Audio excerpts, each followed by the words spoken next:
Hello दोस्तों, स्वागत है आप सभी का हमारे YouTube चैनल एग्जाम बार में। आज 28 अगस्त के करंट अफेयर में सबसे पहले हम बात कर लेंगे वन लाइनर इंपॉर्टेंट फैक्ट्स के बारे में। उसके बाद जिन मुद्दों पर हम बात करेंगे उनमें शामिल हैं B20 summit, exercise bright star 23 क्या है, किस देश द्वारा आयोजित किया गया, इसको देखेंगे। विश्व एथलेटिक्स चैंपियनशिप 2023 के बारे में बात करेंगे, भारत ने शानदार प्रदर्शन किया है। और हम बात करेंगे मन की बात की। क्यों बात करेंगे? क्योंकि कल रविवार था, मन की बात का एपिसोड आया था, तो जानेंगे कि प्रधानमंत्री नरेंद्र मोदी जी ने ऐसे कौन कौन से क्लू दिए हैं जो कि एग्जाम के पॉइंट ऑफ व्यू से बहुत ही महत्वपूर्ण होगा। तो चलिए शुरू करते हैं। चंद्रयान 3 का विक्रम और प्रज्ञान दोनों अपना अपना काम शुरू कर दिए हैं, यानी कि लैंडर और रोवर। तो इसरो ने यह जानकारी दी कि दक्षिणी ध्रुव के आसपास चंद्रमा की मिट्टी की तापमान की प्रोफाइलिंग की जा रही है। अब ये प्रोफाइलिंग कर कौन रहा है? विक्रम में 3 पेलोड लगे हुए हैं, चेस्टे, रंभा और इल्सा। चेस्टे क्या करता है? चेस्टे चंद्रमा की सतह की तापमान की जांच करेगा। रंभा चंद्रमा के सतह पर सूर्य से आने वाले प्लाज्मा कणों के घनत्व, मात्रा और बदलाव का अध्ययन करेगा। वहीं इल्सा लैंडिंग साइट के आसपास चांद की सतह पर आए हुए भूकंप की जांच करेगा। अब जब बात यहां पे लैंडिंग साइट की हो गई है, तो लैंडिंग साइट का जो नाम है उसका नाम दिया गया है शिव शक्ति। और 23 तारीख को जो ये सफलतापूर्वक हमको उपलब्धि मिली थी उस पे हम जो है राष्ट्रीय अंतरिक्ष दिवस मनाएंगे। अब चेस्टे ने एक रिपोर्ट दिया है, चेस्टे ने यह दिया है कि शिव शक्ति के आसपास जो तापमान है वो -10 डिग्री सेल्सियस से लेके 50 डिग्री सेल्सियस से भी ज्यादा है। और इसको लेके इसरो ने एक ग्राफ भी जारी किया है। अब आगे बात करते हैं। अफगानिस्तान की तालिबान सरकार ने बामियान प्रांत में बांदे अमीर एक राष्ट्रीय पार्क है जो कि वहां का बहुत ही फेमस है, वहां पे महिलाओं के जाने पर प्रतिबंध लगा दिया।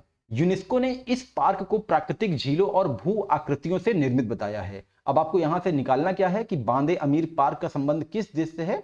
अफगानिस्तान से है। अब बात करते हैं सौराष्ट्र यानी कि गुजरात की। सौराष्ट्र क्षेत्र में एशियाई शेरों की आबादी बढ़ रही है। और कहां पे बढ़ रही है? अमरेली और भावनगर जिलों में सतलज नदी के किनारे।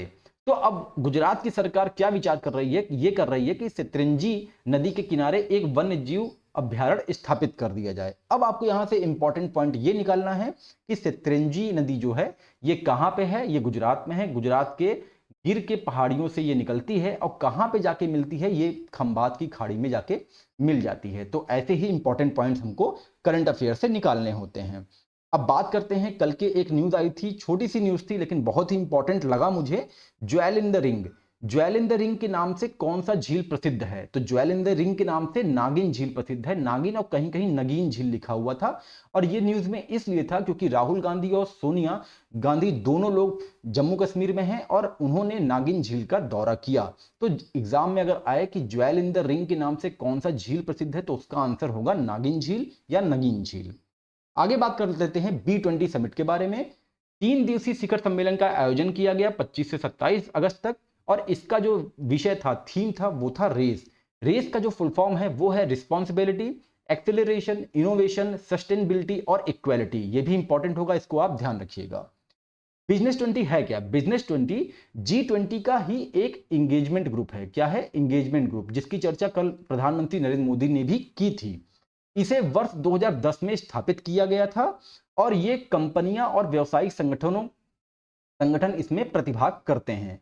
B20 आर्थिक वृद्धि और विकास को बढ़ावा देने के लिए ठोस कार्रवाई, योग्य नीतिगत अनुशंसाएं देने का काम करती है।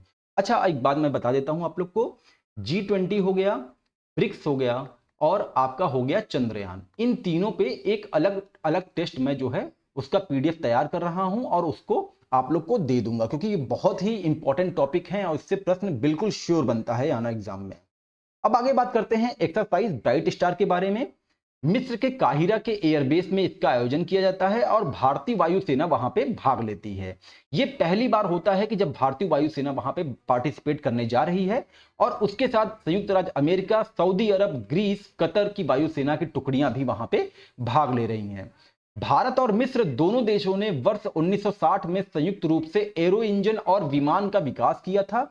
मिस्र के विमान चालकों को प्रशिक्षण भारतीय वायुसेना द्वारा दिया गया था। अब आगे बात कर लेते हैं विश्व एथलेटिक्स चैंपियनशिप के बारे में। तो इसका, अच्छा ठीक है, मैंने कई बार बताया है करंट अफेयर में कि इसका आयोजन किस देश में किया जा रहा है। अगर आपको अभी भी याद है तो आप उसको कमेंट सेक्शन में जरूर बताएं। तो विश्व एथलेटिक्स चैंपियनशिप में होता क्या है कि भाला फेंक के फाइनल में नीरज चोपड़ा ने 88.17 मीटर भाला फेंक के विश्व एथलेटिक्स चैंपियनशिप में एक स्वर्ण पदक जीत लिया है और ऐसी उपलब्धि प्राप्त करने वाले वो पहले भारतीय बन गए हैं। और एक और रिकॉर्ड हुआ है, ये हुआ है कि शीर्ष के अंतिम 8 में 3 भारतीय आए हैं, जिसमें एक तो नीरज चोपड़ा हो गए, दूसरे हैं किशोर जीना और तीसरे हैं डीपी मनु। तो इनका भी नाम आप याद रखिएगा कि ये किस फील्ड से या तो किस क्षेत्र से संबंधित हैं। अब आगे बात करते हैं रिले टीम के बारे में। तो रिले रेस होती है 4x400 मीटर की। उसमें भी भारतीय टीम ने अच्छा प्रदर्शन किया है। उन्होंने एक तो फाइनल में पहुंच के एशियाई रिकॉर्ड तोड़ दिया है, उसके साथ ही फाइनल में वो 3 मिनट से कम की दौड़ में 5वें स्थान पर रहे हैं। अब बात करते हैं पारुल चौधरी की।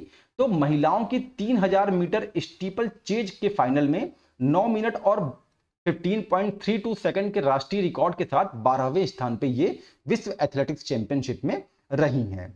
अब आगे बात करते हैं मन के बात की महत्वपूर्ण पॉइंट के बारे में। तो प्रधानमंत्री नरेंद्र मोदी जी ने जो वहां से इंपॉर्टेंट पॉइंट दिए हैं जिसको हमको जानना चाहिए, एक तो उन्होंने ये बताया कि G20 सम्मेलन में जो भाग लेने आ रहे हैं 40 देशों के राष्ट्राध्यक्ष हैं और ये ऐसा पहली बार है कि जो कि इतने बड़े देशों के इतनी बड़ी संख्या में देशों के राष्ट्राध्यक्ष आएंगे। और उन्होंने एंगेजमेंट ग्रुप पर भी चर्चा की, मतलब कि उसके जो है G20 के 11 एंगेजमेंट ग्रुप हैं, इसके बारे में भी उन्होंने चर्चा की। तो इन 11 के बारे में हमको डिटेल में चर्चा करनी होगी, तो उसके लिए मैं एक अलग PDF तैयार कर रहा हूं।